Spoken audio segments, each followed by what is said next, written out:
Alright, you guys, today I want to check out 9 font pairings for your graphic design projects here in Illustrator. Mostly we're going to take a look at luxury and elegant combos. And the first one is a nice combination of serif and sans serif. And the serif is corporate A medium italic. I did choose the italic version because you can see the letter E is cut off here, which looks really dope. If I change up the italic to medium normal, you can see the letter E is going to go back to normal, but here is cut off and it looks really cool.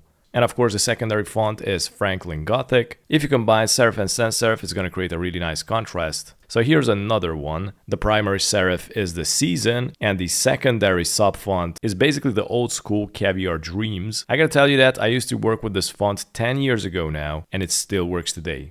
Now there's also this really good looking script going on, the Sloop script, and the script font can create really good combos. So for the secondary font I chose the Century Gothic, and as you can see the Sloop script has a white outline. So for example, if you manage to mount this script font on the secondary font successfully without any stroke outlines, it is going to look like a mess. Alright, so in these situations I'm going to show you how to add fully customizable strokes. So let's go to the appearance. If you don't have it, you can go to the Windows and select the appearance.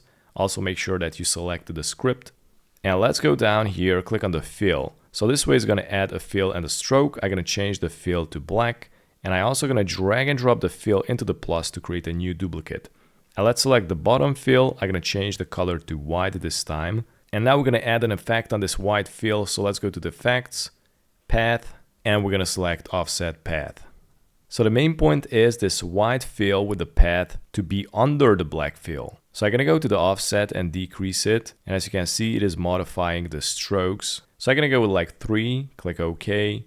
And pretty much there you have it. I also saw a great combination would be combining medieval fonts with serif fonts. For example, here I combined the Amadar with the Desire Pro. Amadar is a free Adobe font you can download. And then here's another serif script combination. And as you can see in this situation, the serif is really condensed. So this is the panter.vis font, but you can make it even more wider. It has like these 3 options, which they look really good. Next, we got more combos. Now you might say these are different fonts with their own names, but the truth is these are all the same exact fonts with the same names, which are basically made specially for font pairing. And as you can see, if I select everything, you can see the name of the font. For example, I'm going to select this one and you can go to the regular, and we got 3 versions. We got the condense, the regular, and also the script.